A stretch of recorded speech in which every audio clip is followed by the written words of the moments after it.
Amigos de Biblia Libre, ¿cómo están? Mi nombre es Edgar Escobar. Bienvenidos a nuestro espacio Biblia Libre Prédicas, el espacio que tenemos para compartir con ustedes la palabra del Señor, las buenas nuevas de salvación y el mensaje del Evangelio. Un saludo muy grande, muy especial a todas las personas que ya están conectadas con nosotros, saludando a sus hermanos, a las personas que conocen, diciéndole Dios le bendiga, porque aunque muchos de nosotros no nos conocemos personalmente, sí nos conocemos por las redes y llevamos años saludándonos, orando los unos por los otros, bendiciéndonos con palabra, ministrándonos, saludándonos por medio del Zoom, por medio de llamadas, videollamadas, etc. Así que se crea una hermandad, se ha creado una comunidad y es un gusto verles. Es un gusto cuando veo ahí nombres conocidos y aún más cuando veo personas nuevas que ingresan, que nos están conociendo hasta ahora, que nos están saludando. Bienvenidos, bienvenidos a esta hermosa comunidad llamada Biblia Libre, a este grupo de hermanos, amigos en Cristo que queremos predicar solo Biblia, que queremos conocer la verdad del Evangelio, que queremos profundizar en las Escrituras. Y estamos tratando un tema sumamente polémico. Sé que hay gente que no está de acuerdo, que no va a estar de acuerdo. No son temas fundamentales de fe, la mayoría, pero sí son temas importantes y nos permiten tener una cosmovisión más bíblica, más centrada en lo que realmente el Señor enseña en la palabra, y nos permite y nos da argumentos para defender nuestra fe ante los ateos, ante los agnósticos, frente a herejías múltiples que alrededor de este tema surgen todos los días, porque todos los días surge una nueva herejía que toma como base el libro de Génesis. Desafortunadamente así es, pero gracias a Dios estamos estudiando y hemos sido muy bendecidos. Espero que usted haya sido tan bendecido como yo. Yo he sido sumamente bendecido con todo este proceso, con todas estas prédicas. Espero que usted también, mi hermano. Estas prédicas alrededor de los misterios de la creación. Ya hablamos de los dinosaurios, ya hablamos de la evolución, ya hablamos de la evolución del hombre, ya hablamos de los homínidos, ya hablamos de, una cantidad de temas. Y hoy seguimos. Ya hablamos de los días de la creación. Hoy vamos a hablar de los misterios. Así se llama este nuevo miniciclo, los misterios de la caída. Y digo este nuevo miniciclo porque los misterios de la caída son tantos,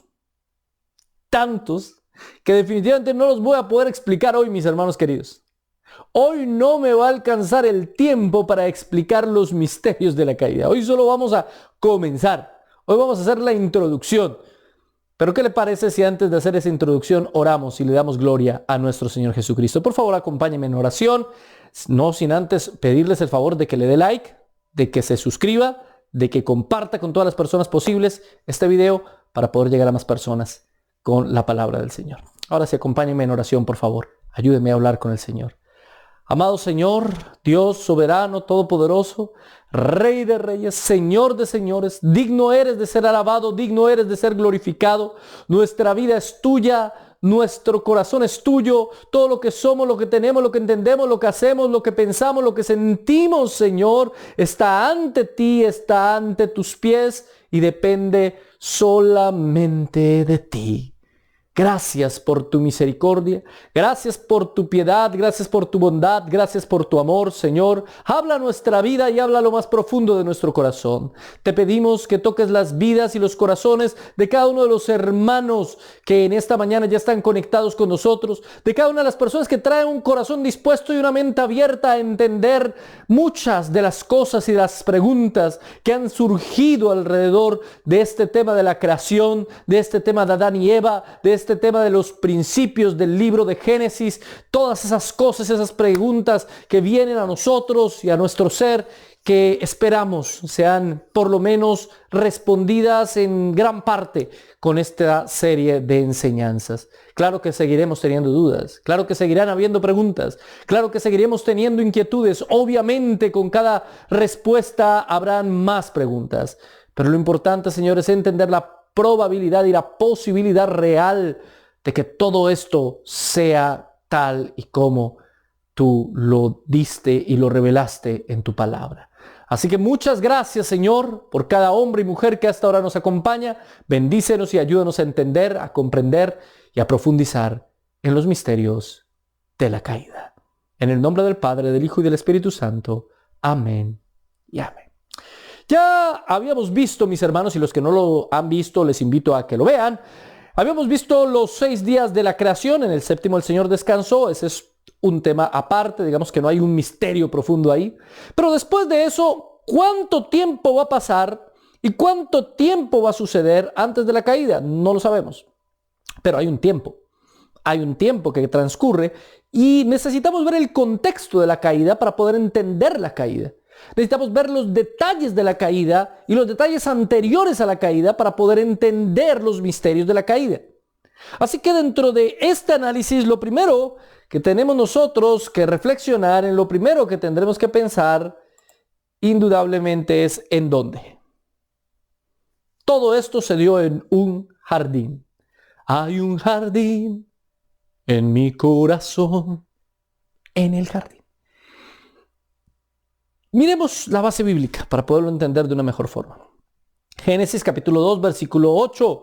Y Jehová Dios plantó un huerto en Edén, al oriente, y puso allí al hombre que había formado. Todo se va a dar en ese huerto, en ese jardín que estaba en Edén.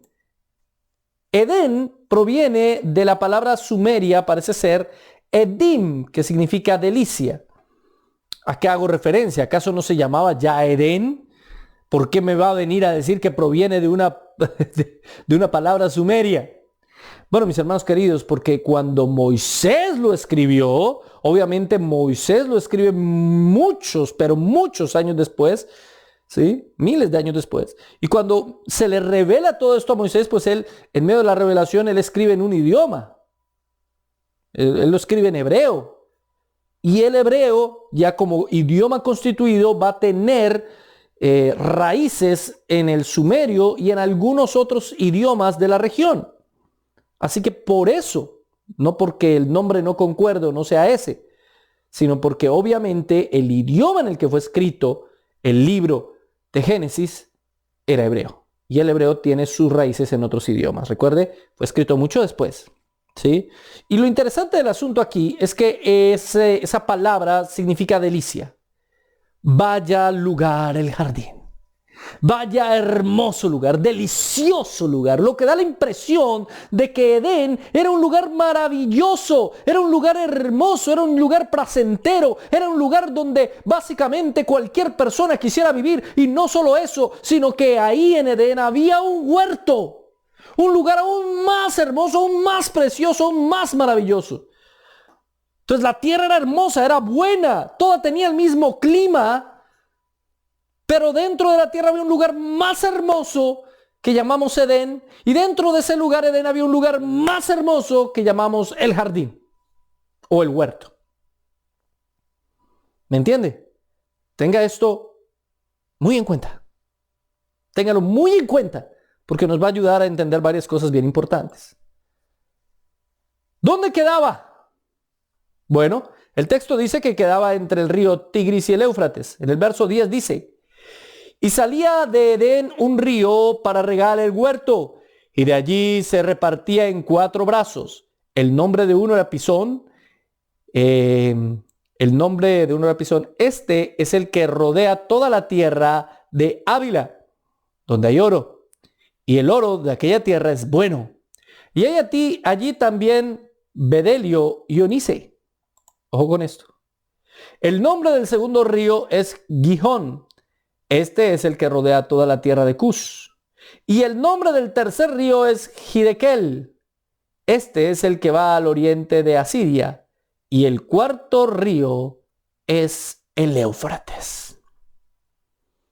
Durante muchos años, arqueólogos y científicos, además de religiosos, han intentado ubicar e encontrar el huerto del Edén y el Edén en sí mismo. La descripción del huerto es una descripción específica, pero al mismo tiempo muy difícil de entender.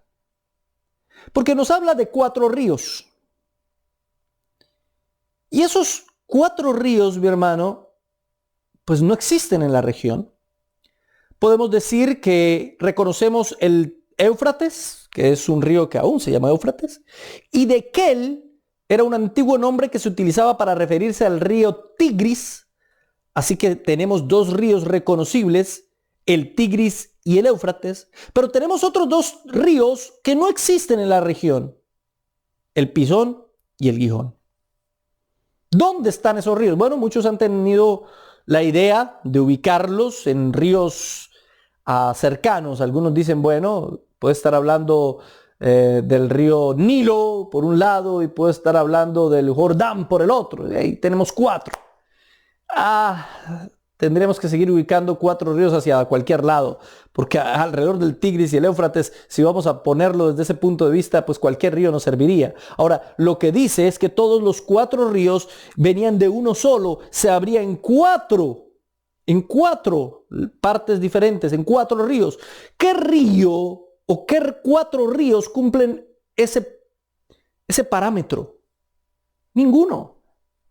No existen 4 ríos en esa región que cumplen con ese parámetro. Ahora, hay otras señales y otros detalles bien importantes ahí, que en esa región, en alguna de esas regiones hay mucho oro. ¿A dónde? ¿A dónde aplicamos eso? Ahora también nos habla de que uno de esos ríos, el Gihón, rodea toda la tierra de Cus, la tierra de los cusitas. Y uno dirá, bueno, la tierra de los cusitas, ¿cuándo? La tierra de los cusitas obviamente tuvo que ser en la época de Moisés. No pudo haber sido antes, porque antes no existían los cusitas. Estamos hablando de Adán y Eva, en esa época no existían los cusitas, así que está hablando definitivamente Moisés de que es en su época que podría ser más o menos identificable ese río rodeando la tierra de los cusitas. Algunos científicos han encontrado vertientes, han encontrado como ríos secos, porque también es normal en la tierra que hayan ríos que aparecen y desaparecen. Hay ríos que se secan, mis hermanos queridos, que son evaporados básicamente por cambios climáticos. Así que lo más posible, mi hermano querido, es que toda esta zona haya sufrido de esos cambios. Ahora, miremoslo más detalladamente. No sé si se alcanza a ver muy bien ahí, creo que sí. Aquí vemos, mis hermanos, esto es Kuwait, acá queda el Golfo Pérsico, acá queda el río Tigris, el de arriba, el de abajo es el río Éufrates. Como se dan cuenta, no hay otros 2 ríos. La tierra de los cusitas era al sur, podríamos hablar de un río que tendría que haber salido de acá y llegado al sur. Algunos científicos creen que básicamente hay 2 vertientes más, pero están todas ocultas en lo que se conoce como el Golfo Pérsico. Incluso algunos científicos creen que el Golfo Pérsico es básicamente algo que existe desde hace muy poco tiempo. El caso es que no importa cuánto intentemos ajustar esa ubicación en el Medio Oriente de hoy, simplemente no se puede hacer. Simplemente no se puede hacer. No importa cuántos mapas tome usted, no importa cuánto cálculo intente hacer, no va a poder localizar el jardín del Edén. Ahora, ¿estamos hablando de un jardín real? ¿Estamos hablando de un Edén real? Sí, estamos hablando de un sitio real. Estamos hablando de un lugar real. Recuerden que desde el principio les dije, nada de esto es metafórico. Es que el libro de Génesis en ningún momento intenta hacer una metáfora de nada. No tenemos ningún argumento literario para decir que Moisés intentó usar alguna figura como una metáfora o metanoia o como alguna figura literaria para expresar cosas espirituales. No, el libro de Génesis no es más que un libro de historia. Lo único que el autor está intentando es contar la historia, no es más. Así que no podemos hablar de un Edén espiritual, no podemos hablar de un sitio simbólico, no, era un lugar real. Era un lugar real. Era un lugar donde se conectaba el cielo con la tierra. Era un lugar donde ellos podían caminar y estar en la presencia misma del Señor. Ahora, definitivamente el diluvio cambió toda la geografía mundial. Ya lo hemos visto en anteriores mensajes. Cuando vino el diluvio, se movieron las placas, se rompió básicamente la tierra. Eso fue lo que literalmente pasó y la Biblia misma lo dice, después lo veremos. Se rompe la tierra, se desquebraja y comienza a dividirse. Ese único continente comienza un proceso de división, lento, lento, lento. Y obviamente toda la superficie del planeta fue destruida. Las plantas que sobrevivieron fueron muy pocas, por eso es que se permitió el consumo de animales. Por eso es que habían, y ya lo veremos cuando hablemos del arca, no había 2 de cada especie, habían más. Ya lo analizaremos después. Pero se permite consumir animales porque simplemente el alimento no era suficiente y es una de las causas por las que vimos que posiblemente ya no existen ciertos animales muy, muy grandes, porque no había el alimento para ellos. Ahora, al cambiar la geografía terrestre, pues también cambió el lugar del Edén. Es posible que haya sido ocultado por las aguas y siga ahí. Es posible que haya sido arrasado. Finalmente, ese Edén, aunque un lugar físico y real, no era más que un tipo y sombra. Y ya vamos a ver por qué. Aunque era un lugar real, quería hablarnos de algo más. Pero el diluvio cambió la geografía y por eso hoy no podemos localizar el Edén. Más o menos Moisés tenía la idea, pero en la descripción que hace no lo encontramos. Porque lo más posible también es que después de la época de Moisés, toda esa zona siguió cambiando. Y ha seguido cambiando durante toda la historia, toda la tierra, toda la superficie de la tierra. Los continentes aún se mueven. Se rompen frecuentemente los cables interoceánicos que hay. ¿Por qué? Porque se están moviendo los continentes. Cada vez que tiembla, cada vez que hay un terremoto, cada vez que hay un temblor, es porque se están moviendo las placas tectónicas. Es decir, la superficie de la tierra cambia constantemente. El monte Everest es centímetros más alto cada vez.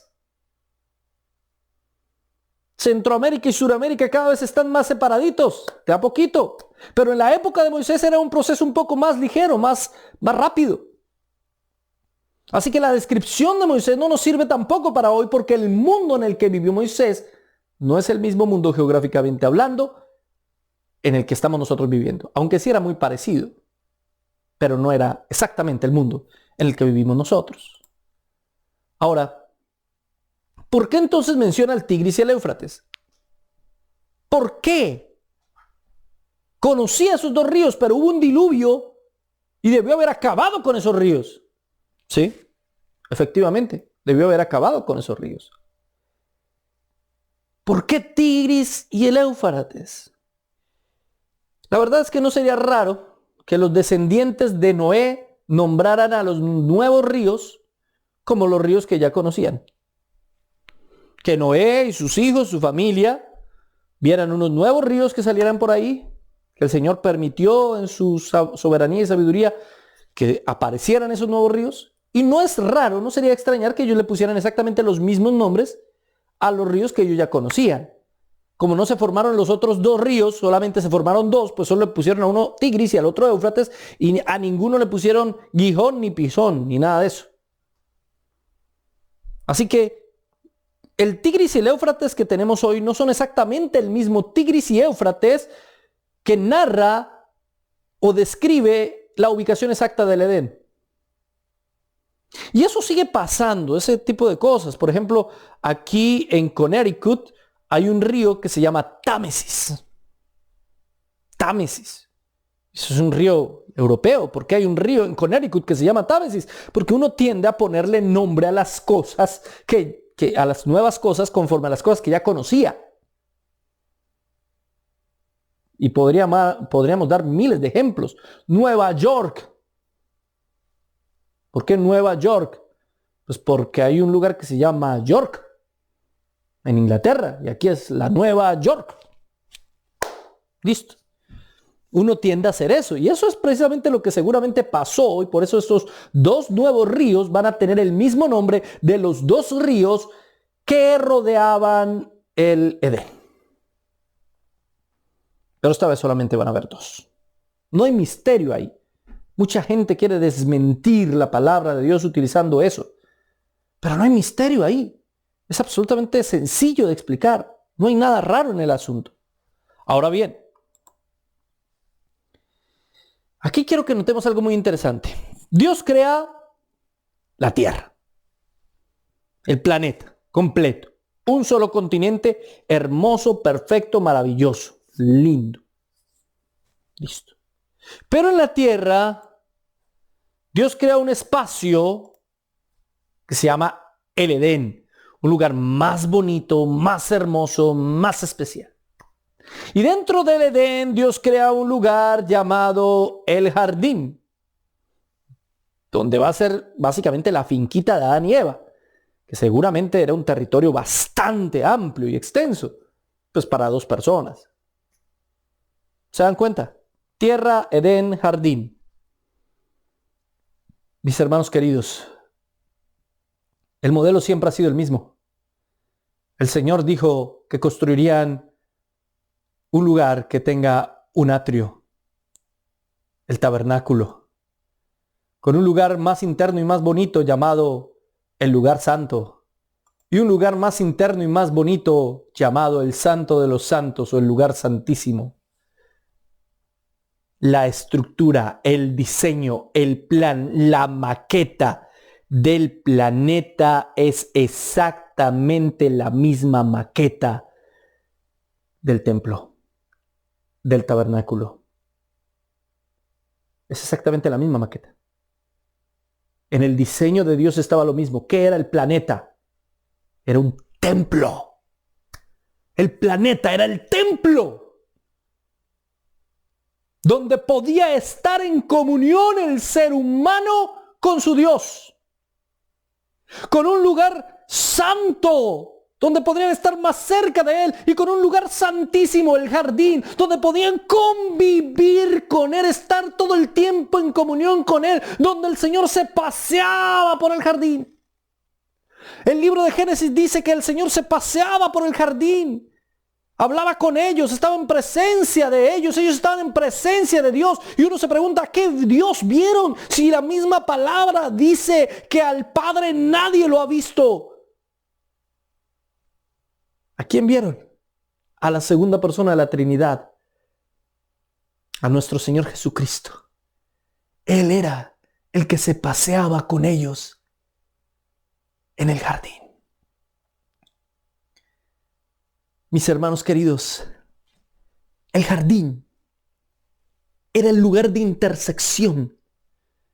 ¿Se acuerdan cuando uno le enseñaban en primaria la intersección? Haga un conjunto aquí y haga un conjunto acá. Y este conjunto tiene palitos y este conjunto tiene bolitas. Ahora haga una intersección. Y unía uno los 2 conjuntos y en la mitad de los 2 conjuntos quedaban palitos y bolitas. Intersección. El jardín era el lugar de intersección entre el cielo y la tierra, entre el lugar santísimo donde está la gloria de Dios y el Señor mismo, y la presencia del hombre en la tierra, donde caminó el hombre con Dios desde el principio.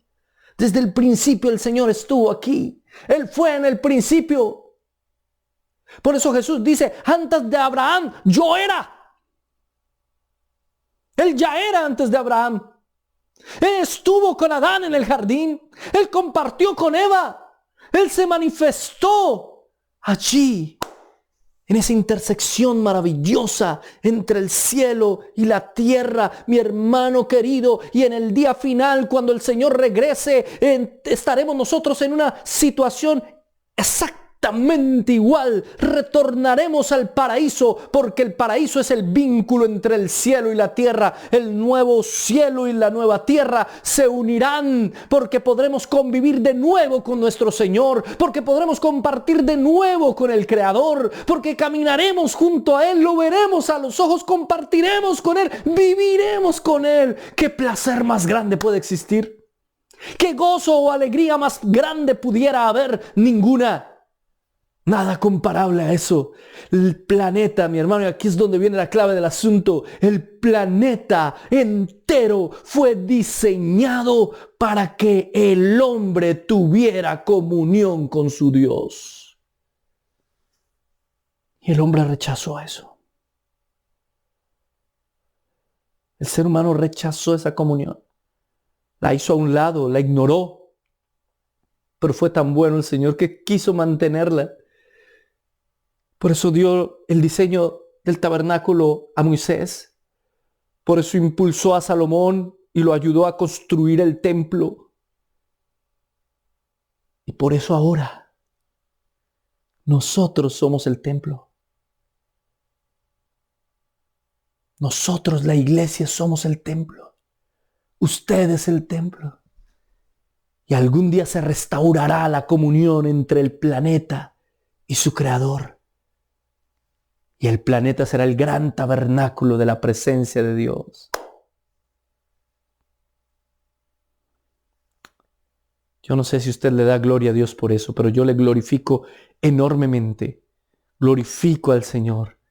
Porque todo lo que he intentado hacer desde el principio no ha sido otra cosa que querer habitar con nosotros, tener coinonía, estar cerca de nosotros. Y nosotros no hemos querido hacer otra cosa que alejarnos de Él, que ignorarlo, ignorando su ley, ignorando su palabra, haciéndonos los difíciles y los duros, como si fuéramos los protagonistas de la historia. Nosotros somos temporales aquí, mañana no estaremos. Nosotros somos un accidente de la historia. Y es por su misericordia que nuestra vida toma sentido. Es por su piedad, es por su amor que nuestra vida tiene una razón de ser. Él es la razón de ser. Por eso siempre su intención ha sido acercarse al hombre. Por eso es que una religión no es suficiente para acercarse a Dios, porque la religión es la manera en que el hombre intenta acercarse a Dios. Pero el cristianismo es Dios haciéndose hombre para acercarse al hombre. Es Dios restaurando la comunión con el hombre. Es Cristo siendo el intermediario y el puente entre el cielo y la tierra. Es Cristo volviendo a unir por su muerte al cielo con la tierra en una intersección perfecta y eterna y maravillosa. ¿Cuánto tenemos que agradecerle a Él? ¿Cuánto tenemos que agradecerle? Yo no sé si se da cuenta de lo que esto significa. Ahora bien, mi hermano, ese es el diseño de Dios. Una segunda pregunta es, ¿cómo era ese jardín? ¿Cómo era ese jardín? Tenemos que saber que no llovía, y eso ya lo habíamos visto anteriormente. Génesis capítulo 2, versículos 5b y 6.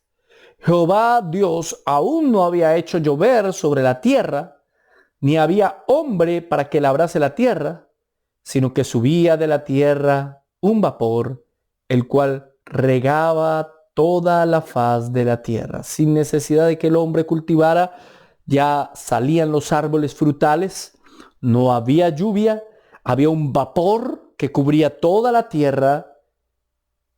Y algunos creen que creaba una especie de cápsula alrededor de la tierra, ese vapor.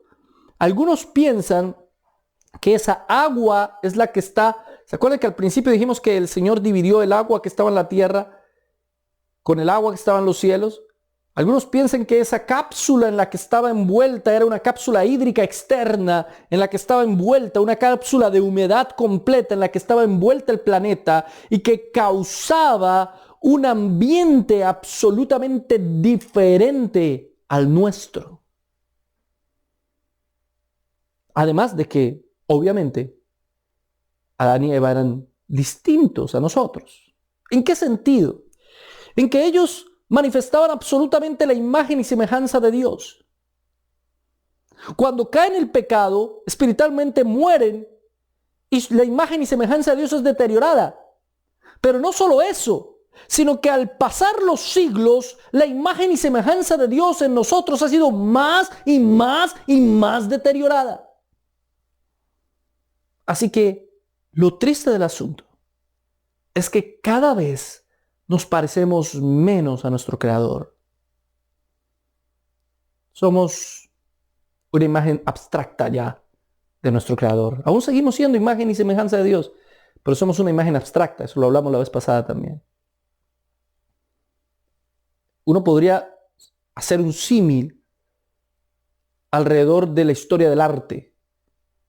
Como en el arte clásico, por ejemplo, se intentaba, se procuraba imitar las cosas de la naturaleza tal y como eran. Los griegos intentaban hacer estatuas lo más parecidas posibles a los seres humanos e incluso pinturas. Y si vamos a ir al Renacimiento, donde renace el arte clásico griego, en el Renacimiento es lo mismo. Intenta Da Vinci hacer pinturas, por ejemplo, que muestren las sombras, que muestren los fondos. Intenta plasmar la realidad en un lienzo. Pero poco a poco esa visión artística fue cambiando. Fueron agregando, quitando, cambiando estilos. Y puede uno llegar a un Picasso. Picasso pinta unas proporciones completamente diferentes. La intención de Picasso no era reflejar la realidad.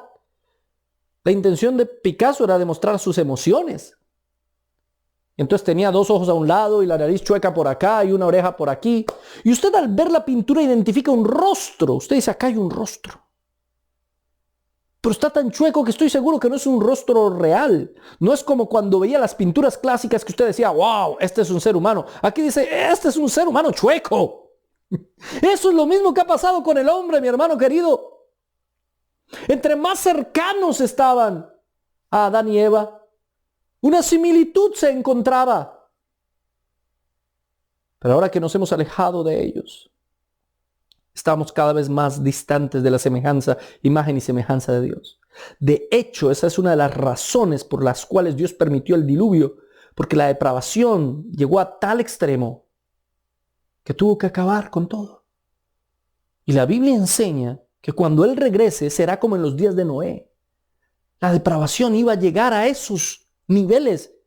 Mi hermano querido, a esos niveles está llegando. A esos niveles de depravación, a esos niveles de alejamiento de la imagen de Dios, a esos niveles de corrupción, de pecado, de mentira. Por eso es que creemos firmemente, no sabemos cuándo va a regresar Él, no podemos dar fecha, ni día, ni hora, ni año, ni mes, nada de eso, pero creemos firmemente que Él está pronto en regresar, mi hermano querido. Entonces, no había lluvia, como lo dijimos. Hebreos capítulo 11, verso 7 dice, por la fe, Noé cuando fue advertido por Dios acerca de las cosas que aún no se veían, ¿se da cuenta que no llovía? Noé fue advertido de las cosas que no se veían. Nadie había visto llover, pero con temor preparó el arca en que su casa se salvase y por esa fe condenó al mundo y fue hecho heredero de la justicia que viene por la fe. Aquí está el panteón de la fama de la fe. Los hombres con más fe de la historia. Y nos demuestran que Noé tuvo fe. Noé tuvo fe. Creyó en algo que no se había visto. Pero no es solamente creer en algo que no se había visto. No es solo creer. Es confiar. Es confiar. Y usted, si puede acompañarme al libro de los Hebreos, precisamente en el capítulo 11, el autor hace toda una lista de hombres de fe maravillosa.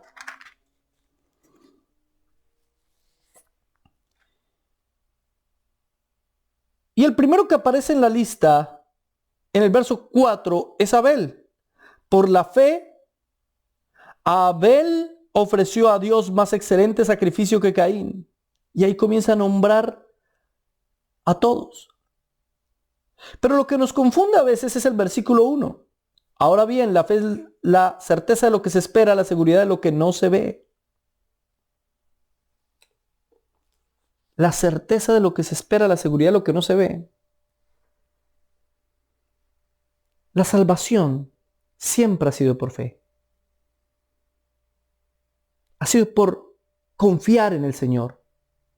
La fe no es solamente creer en el Señor.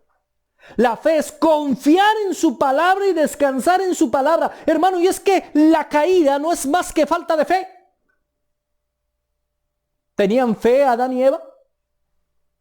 Tenían fe en Dios, necesitaban fe en Dios, pero si lo veían, si caminaban con ellos en el jardín, ¿para qué fe? Porque la fe no es solamente creer, la fe es confiar. No lo podemos ver desde el español, hay que verlo desde los idiomas originales, el hebreo y el griego, y en ambos significa lo mismo. La fe es descansar, confiar, creer, pero además de creer, confiar en Dios. No solo creer, porque si fuera solo creer, entonces los demonios tendrían fe. Porque dice la Escritura que los demonios creen y tiemblan. ¿Los demonios creen en Dios? Claro que creen en Dios. Creer en Dios no es una garantía de nada. Hay gente que me dice, no, hermano, es que yo creo en Dios. ¿Y eso qué me dice? Nada. Creer en Dios, todo el mundo, la mayoría del mundo, el 90% de este planeta cree en algún tipo de Dios o dioses. Creer en Dios no es tener fe. La fe radica en tener confianza en su palabra. Y ese fue el error de Eva. No confió en la palabra que Dios le había dado y confió más en la palabra que serpiente le dio. ¿En dónde está tu confianza? Hebreos dice, Noé confió.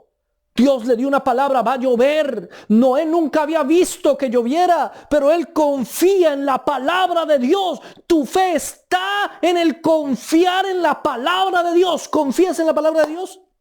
Claro, mi hermano. ¿Conoces la palabra de Dios? No, casi nunca la leo. Entonces, ¿cómo me vas a decir que confías en Dios o que tienes fe en Dios? Si no lees la Biblia, no tienes fe en Dios. Porque tener fe en Dios es confiar en su palabra. Y si no la conoces, ¿cómo me vas a decir que tienes fe en Dios? Por eso la fe viene por el oír y el oír la palabra de Dios. Eso es lo que dice la Escritura. Si no lees la palabra de Dios, no tienes fe. No hay fe en ti. No te mientas, no te engañes. Yo tengo fe y confío en la palabra de Dios, pero la única palabra de Dios que escucho es cuando usted predica. Entonces no cree en Dios. No tiene fe verdadera. No es suficiente con escuchar una prédica. Necesitas tener una relación con la palabra de Dios. Porque es la única manera de tener relación con el Dios de la palabra. Eso es como pretender que, bueno, yo amo a mi esposa, pero nunca la escucho. No la oigo hablar. Que mi suegra me cuente lo que ella piensa. Pero igual yo la amo. Mentira. Yo no puedo tener un intermediario en esa relación. Yo necesito escucharla a ella, oírla a ella.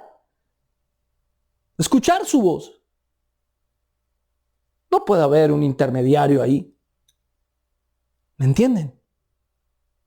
La fe es confiar en la palabra de Dios. Ahora bien, habíamos dicho que ese era un mundo completamente diferente. Que probablemente ese mundo, por el hecho de que no llovía y que salía un vapor de la tierra, y que la Biblia dice que había separado las aguas de abajo de la tierra y de las aguas que estaban sobre la tierra, probablemente había una especie de hidrosfera vaporosa que rodeaba la tierra. Y esto, según algunos científicos creacionistas, hubiese formado una especie de efecto invernadero, con un clima muy diferente y con unas condiciones muy distintas. Recuerde que como había un solo continente, todo el planeta tenía un clima tropical. Recuerde que no habían grandes y elevadas montañas, habían montes bajos, pero no grandes y elevados. Así que todas estas condiciones fisionómicas, o más bien físicas o geomorfológicas del planeta, tenían un efecto en el hombre. Tenían un efecto, además del hecho de que recién había caído, y eso permitía que tuviera una genética distinta a la nuestra. Claro, nosotros venimos de ellos y ya voy a explicar qué implica eso. Pero al mismo tiempo no somos exactamente iguales que ellos, como ya lo dije, la imagen se ha deteriorado, la imagen de Dios. Ahora, lo que piensan la mayoría de los científicos es que ese efecto de invernadero permitiría una mayor longevidad en los habitantes de la tierra, no solamente en Adán y Eva, sino en sus descendientes. Según algunos, esa capa hídrica protegía a la Tierra de la radiación solar. Claro, hoy en día tenemos una serie de capas alrededor de la Tierra que nos protegen tremendamente de muchos tipos diferentes de radiación solar, pero que piensan algunos que al tener esa capa vaporosa alrededor del planeta, la protección era muy superior y eso nos permitía vivir mucho más. Hay enormes similitudes en varios relatos sumerios, pero no solo sumerios, sino de la China y de la India, con respecto a este tema, que narran cómo en un principio, hace miles de años, según los mitos de ellos, los seres humanos vivían miles de años o vivían muchísimo más tiempo. Es decir, esto no es exclusivo de Moisés. Y hay que entender que si todos los seres humanos y todas las culturas y todos los pueblos provenimos de los mismos personajes, pues esa historia tuvo que haber corrido de generación en generación. Su abuelo vivió 800 años. Su abuelo vivió 600. Su abuelo vivió 500. Y eso se iba a transmitir de generación en generación. Y efectivamente así es. Al igual que en la Biblia, otros textos narran a personajes que vivieron miles de años sobre la tierra. Miles de años.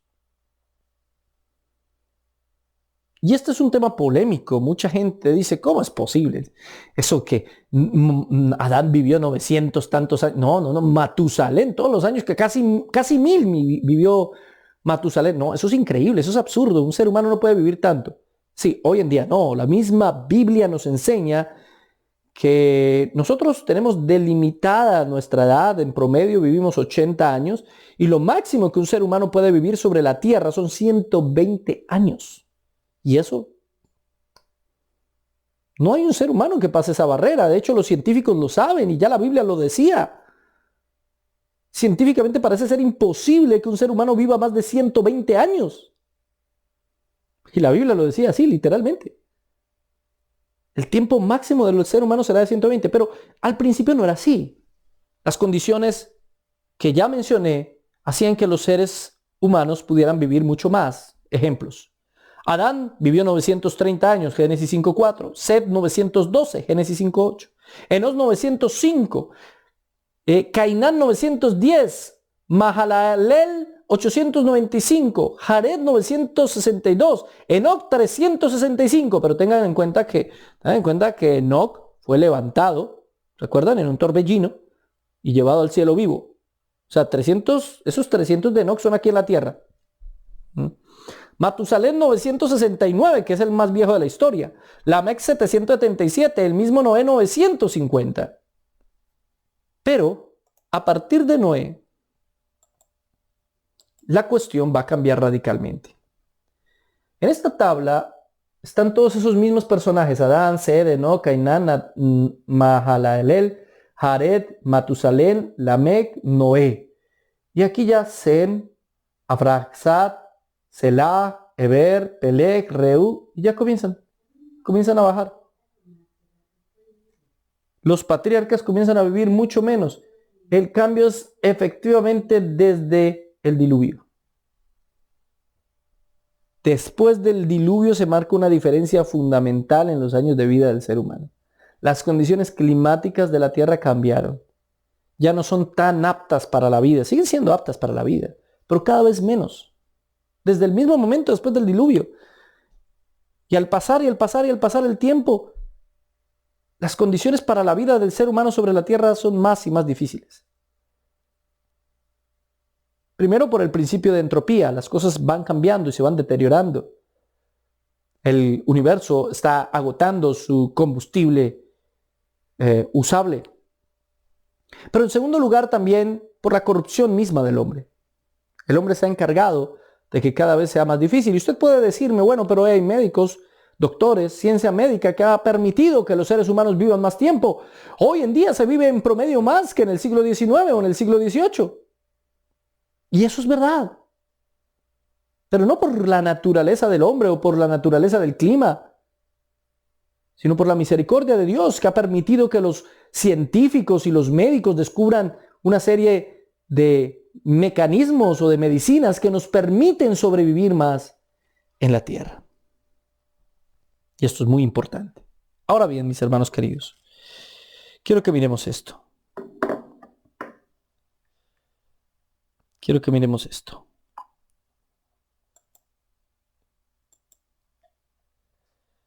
Físicamente, entonces, somos diferentes. Somos distintos.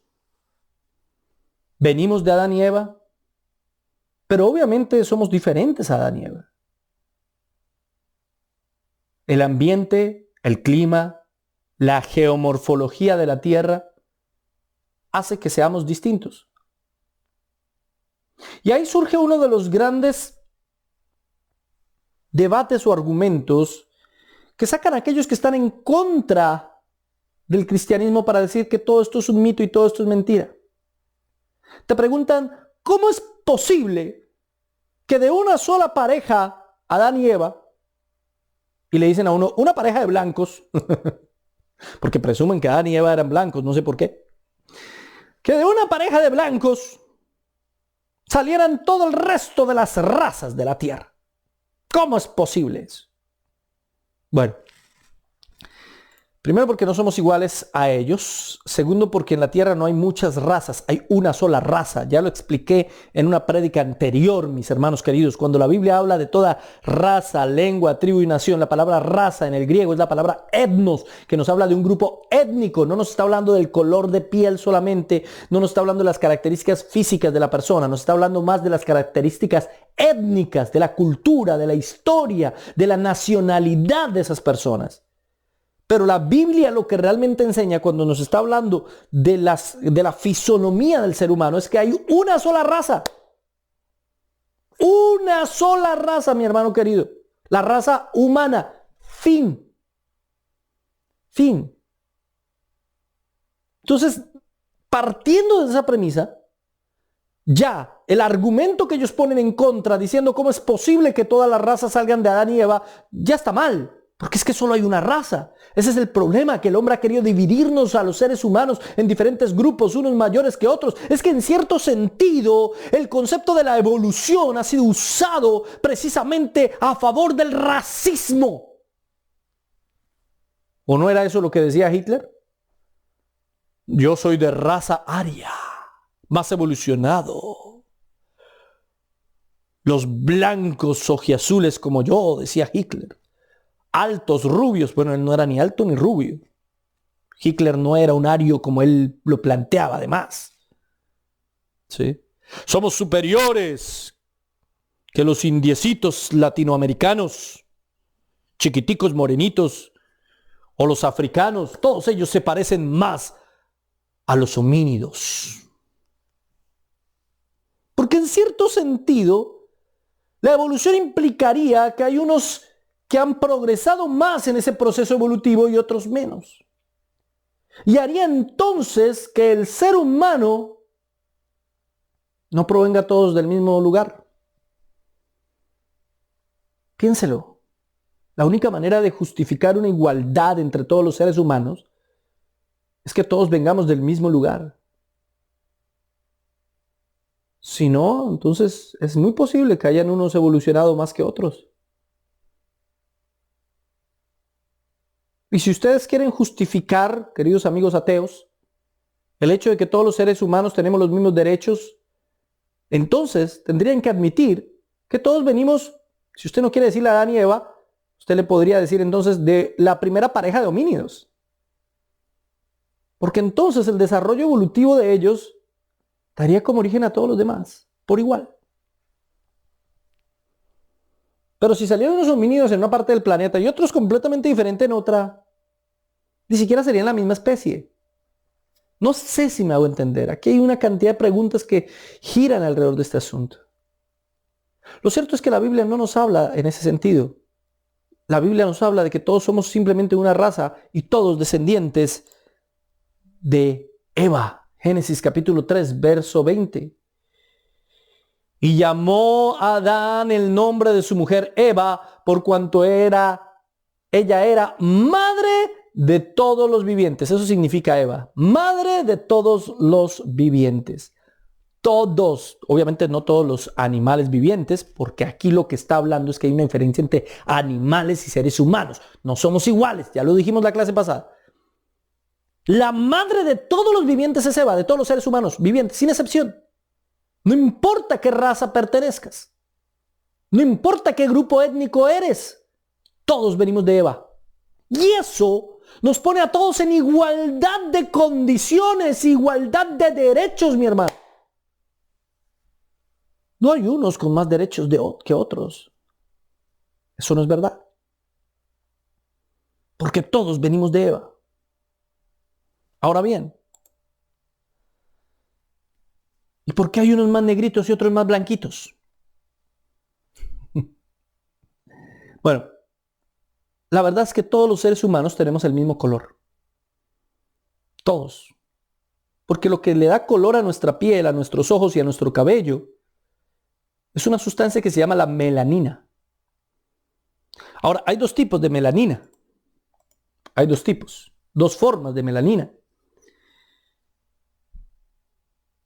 La primera se llama eumelanina, que es como entre café a negro, y la otra se llama feomelanina, que es entre rojo a amarillo.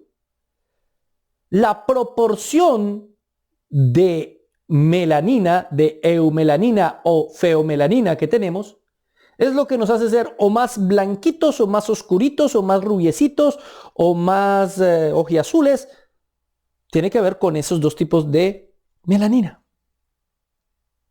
Es tan difícil creer que genéticamente Adán y Eva, aunque fue Eva tomada de Adán, aunque era parte suya, aunque era su otra mitad, no era un clon. Y esto es importantísimo entender. No era un clon de Adán. Fue tomada de su hueso y de su carne, pero aún así Dios la creó, la formó diferente porque ella era el complemento de Adán. Por lo tanto, las características genéticas de ella también eran diferentes. Algunos piensan que Adán podría ser el portador de la feomelanina y Eva de la eumelanina. Y la combinación entre ellos dio todas las clases de razas. Entre comillas eso de razas. O todos los tipos y colores que nosotros tenemos. No eran exactamente iguales a Adán y Eva. Es que es así de sencillo. Adán, les dije la vez pasada, significa rojizo. Por eso algunos determinan que es posible que la feomelanina sea la de Adán. Porque va de rojo a amarillo. Pero es solo una sustancia. Todos tenemos las dos sustancias combinadas en nosotros y nos da diferente tonalidad de piel. Ahora, imagínese esto.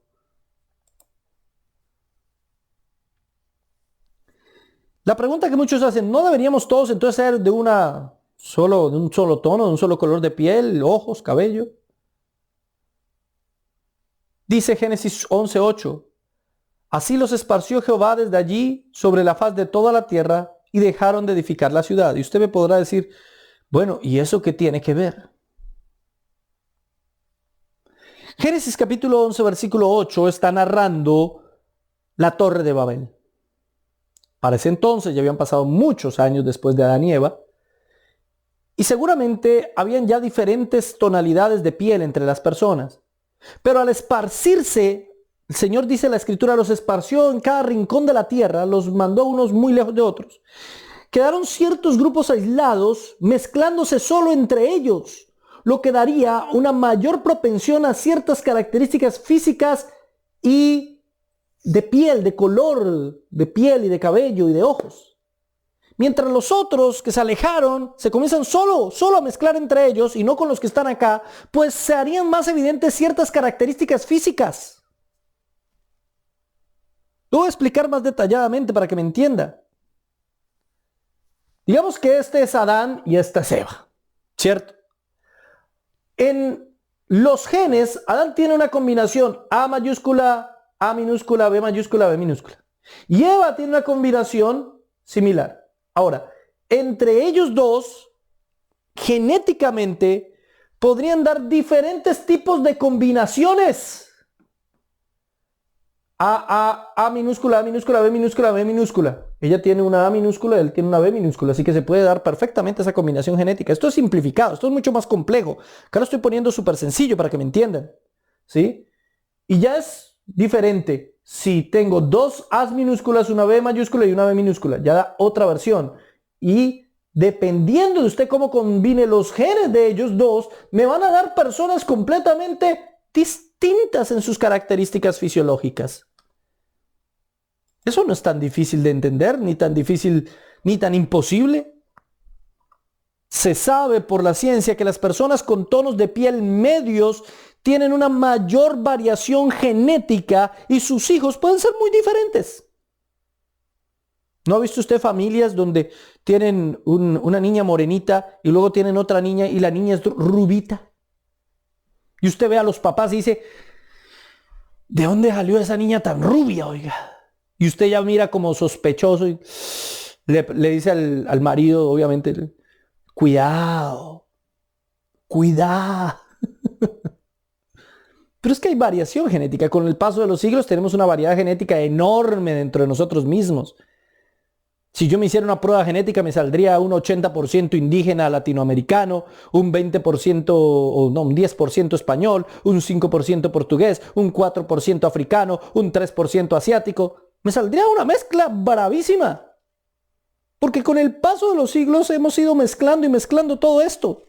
¿Qué pasa si digamos que es hombre y esta es mujer, luego se casan? El código genético del uno y del otro se va a mezclar produciendo varias variantes completamente distintas. ¿Me entienden? Ahora bien, mirando esa variabilidad, en una sola generación, la combinación genética puede ser enorme. Estas son las posibilidades teniendo los 4 genes. Son las posibilidades de color, de piel, que iría desde uno bien oscurito hasta uno mucho más clarito, con solo 2 personas. Cualquiera que sepa de genética sabe que con solo 2 personas se puede conseguir toda esa variabilidad. Hoy más que incluso en la época de Adán y Eva, obviamente. Pero con solo una generación, esas 2 personas en solo una generación pueden dar hijos, nietos y bisnietos de un color de piel completamente diferente y unas características fisiológicas completamente distintas en una sola generación. Uno puede tener hijos completamente distintos a uno, porque no solo mis genes, sino los de mi esposa. La combinación de esos dos puede darme una variedad. Los que tenían familias grandes, 13, 14 hermanos, pueden dar razón de esto. Los padres son los mismos y algunos hermanos nacen con ojos verdes y otros con ojos marrón. Unos salen rubios y otros de cabello negro. Unos salen más blanquitos y otros más morenitos y los papás son los mismos. Los mismos. Así que aquí no hay sorpresa en nada. Pero entonces, ¿qué es lo que pasó? Pues que después de la Torre de Babel, al dividirlos el Señor por la tierra y ya tener diferente combinación genética, pues unas características van a predominar. Y dependiendo también del ambiente en el que estén, va a ser más factible que ciertas personas sobrevivan y otras no. Por ejemplo, el Señor los dividió y un grupo lo mandó al África, ¿sí? Y allá llegaron y comenzaron a reproducirse entre ellos, a tener hijos, comenzó a crecer la población. Pues por el calor que hace en África, los que eran de piel más oscura iban a soportarlo mejor. Los que eran de tez más clara, con el tiempo se morían o les tocaba irse de ahí porque el calor iba a ser algo muy perjudicial para ellos. Y lo mismo pasa al revés. Los que llegaron al norte de Europa, con el frío que hace allá, pues les favorecía mucho a los de tez más blanca, porque así podían recibir de una mejor forma la vitamina D, que es la que se recibe del sol, y les favorecía con el poco sol que hace en los países nórdicos. Por eso es que uno en África meridional y septentrional encuentra la mayoría de personas realmente nativas de ese lugar o que han estado durante siglos allí de tez oscura. Mientras en los países nórdicos encuentra usted a la mayoría de tez clara, porque son los que en ese ambiente sobrevivieron. Y como eran básicamente ellos, no se mezclaban con ningunos otros pueblos, pues sus características también morfológicas van a ser similares. ¿Entienden? Esto no tiene ningún misterio, aunque mucha gente lo utilice. Dice que para desmentir la Biblia, hermano, es que la Biblia no puede ser desmentida. Es que la Biblia simplemente es la verdad. Es que la Biblia no nos ha mentido en ningún momento, en ningún instante. Es simple a la final. No es tan complicado. Acá lo simplifiqué también, hay que decirlo. Entonces, después de Babel, el aislamiento creó grupos comunes según los genes que predominaban. Entonces, como estos están aislados de estos y estos de estos, pues estos van a ser así y estos van a tener ciertos genes comunes y estos van a tener otros. Es decir, hoy lo podríamos hacer también. Si nos aisláramos, lo que pasa es que estamos en un mundo globalizado y por eso ya es tan difícil entender eso. Pero si nos aisláramos sin contacto con otras personas y de otros grupos étnicos, nos fuéramos un grupo, no familiares, no necesariamente, nos vamos, un grupo de parejas y nos vamos para vivir al monte y allá nos reproducimos y tenemos hijos, nietos, bisnietos, tataranietos, ¿sí? ¿Qué va a pasar? Van a tener las mismas características morfológicas finalmente. Porque se van a mezclar entre ellos. Y no estoy hablando de endogamia, no. Estoy hablando simplemente de que, en mi ejemplo, un grupo de familias que no tienen relación entre ellos, se vayan y simplemente se reproduzcan entre ese grupo de familias. Al final de los siglos se van a aparecer. Porque no van a haber otros genes diferentes que los enriquezcan. Y es que, a la final, si vamos a verlo científicamente, la mezcla de razas, entre comillas eso de razas, la mezcla étnica nos enriquece tremendamente. Lo que tenía pensado Hitler de aislar a las razas y que la raza aria no se mezcle con ninguna otra raza, todo eso es una barbaridad cuando hablamos en términos genéticos. Hubiera deteriorado mucho más al ser humano. Cuando el Señor hace la prohibición a los israelitas de que se mezclen, Él se lo prohibió hacia los cananeos. No se van a mezclar con los cananeos, pero previendo o evitando que se contagiaran de los dioses paganos y mentirosos que ellos tenían. Pero si un extranjero reconocía que el Señor era Dios y se sometía a Él, podía entrar dentro del grupo de los israelitas y mezclarse y tener descendencia. Porque eso es bueno, genéticamente hablando. Es bueno que haya variedad genética. ¿Y saben por qué es bueno que haya variedad genética? Porque a la final todos venimos del mismo árbol, de la misma raíz, del mismo tronco. Todos venimos de la misma parte. Y eso nos ayuda a nosotros como cristianos a entender que debemos tratar a todos de la misma manera y con la misma dignidad. Que no podemos creernos más que nadie por cuestiones fisiológicas o fisionómicas o por mi color de piel o mi color de ojos. Eso no te hace más que nadie. Es que yo sí soy alto, mido 1,90. ¿Y qué? Yo soy chiquitico. ¿Y qué? Eso no lo hace más que yo. Eso no cambia para nada el asunto. ¿Me entienden? esas ideas mentirosas que intentaron justificar con la Biblia del racismo y que aún, la próxima clase lo veremos, aún usan la Biblia y el Génesis para justificar el racismo. Eso debe ser absolutamente eliminado de nuestro vocabulario como verdaderos cristianos. No hay lugar para racismos en la Biblia. No hay lugar para creernos más que los demás. Hechos 17:26 dice: y de una sangre ha hecho todo el linaje de los hombres. ¿Se da cuenta? De una sangre ha hecho todo el linaje de los hombres, para que habiten sobre toda la faz de la tierra, y les ha prefijado el orden de los tiempos y los límites de su habitación. Y algunos me dirán, es que ahí se está contradiciendo la Biblia, de una sangre, no hay una sangre. No hay una sangre, hermano. Está O positivo, O negativo, A, B, etcétera.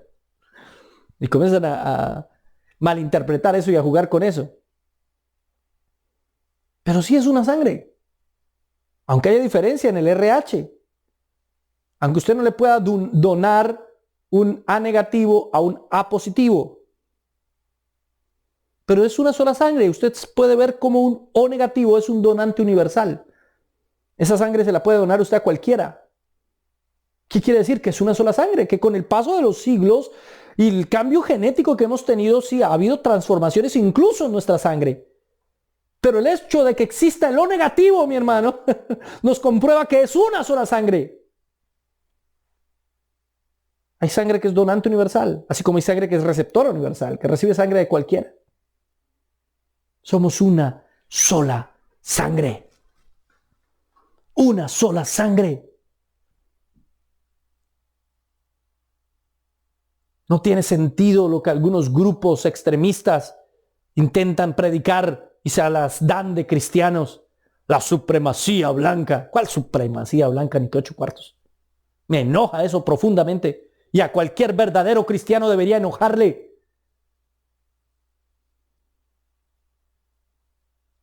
Todos los descendientes de Eva somos hermanos.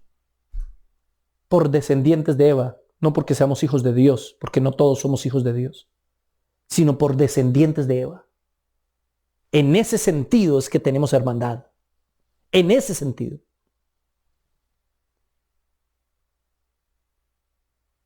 Por eso debemos respetarnos, valorarnos. Por eso todo verdadero cristiano debe tratar a cualquier otro como su hermano. Apenas comencé. Me falta muchísimo. Hay unos misterios que vamos a ver la próxima clase. Espectaculares. Acompáñeme a orar. Ore conmigo, por favor. Amado Señor, te doy muchas gracias. Gracias por lo que nos has permitido estudiar en el día de hoy. Espero que no haya sido simplemente un dato científico. Intento cada vez que predico, Señor, que no sea simplemente un dato anecdótico o algo argumentativo. No solamente eso. Quiero que sea algo práctico, algo vívido, algo que nos sirva para nuestra cotidianidad. Espero que este mensaje sirva para nuestra cotidianidad. Hoy hemos aprendido cómo en tu diseño siempre quisiste tener comunión con nosotros. Hemos aprendido cómo siempre has querido estar con nosotros. Hemos aprendido y recordado, Señor, que tú volverás a hacer ese diseño en el cielo nuevo y en la tierra nueva. Hoy, Señor, hemos analizado cómo Adán y Eva eran hechos a tu imagen y semejanza y que todo eso se ha deteriorado y cómo este mundo es cada vez más y más y más corrompido por el pecado. Hoy hemos analizado, Señor, cómo todos venimos de Eva. Hay una sola sangre la que recorre nuestras venas. Somos una sola especie.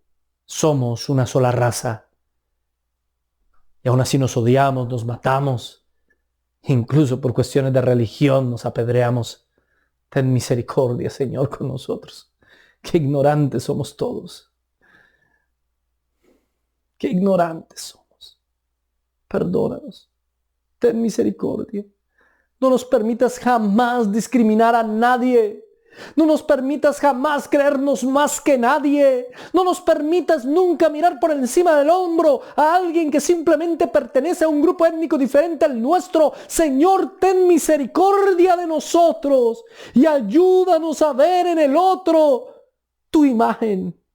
Porque aunque deteriorada por el pecado, sigue estando ahí. Aunque distorsionada por el pecado, sigue estando en los demás, en todos nosotros. Ahí sigue estando tu imagen, tu semejanza. Te lo suplico, Señor. Ayúdanos a entender estos principios y a practicarlos en nuestra cotidianidad. Porque a veces pensamos que los racistas son los demás, que yo no soy racista porque para mí todos son iguales, pero hacemos comentarios despectivos de aquellos que son de una cultura distinta, que tienen un color de piel diferente, que son de una etnia que no es la mía.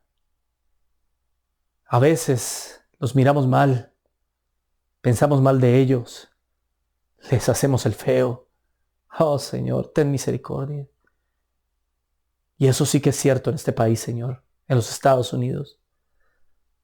Cada vez que salgo a la calle y veo orientales, hindús, latinos, norteamericanos, europeos, me doy cuenta de la enorme diversidad, pero al mismo tiempo de la enorme belleza que por misericordia tuya aún conservamos de tu imagen. Ayúdanos, Señor. Ayúdanos a respetarnos y a aprender a convivir como iguales, con igualdad de derechos y de dignidad. En el nombre del Padre, del Hijo y del Espíritu Santo. Amén y amén. Mis amados hermanos, Dios los bendiga, Dios les guarde. Muchas gracias por haber estado con nosotros. Les pido por favor que compartan este video por todas sus redes sociales, que den like, que se suscriban. Acuérdense que hoy al mediodía tenemos el noticiero de Biblia Libre con las mejores y las peores noticias del mundo cristiano en la actualidad. Hoy al mediodía y tenemos unas noticias. Oiga, yo hace años no había visto un noticiero como este, pero qué noticionones. Oiga, esto está candente, así que compártalo por todas sus redes sociales también. Ayúdenos, suscríbase. Si quieren unirse al Patreon, bienvenido, si no, también bienvenido, no importa, esto no es una obligación, son ofrendas voluntarias. Sí, si quiere ofrendar en nuestra página de internet, amén. Si quiere ofrendar por Cash App, amén. Si quiere escribirnos a info@biblialibre.org, amén. Si no, amén, no importa, estamos es para servirles. Pero pues nos ayudaría mucho a los que les nazca en el corazón hacerlo. Dios los bendiga, Dios los guarde y nos vemos la próxima semana aquí en Biblia Libre Prédicas.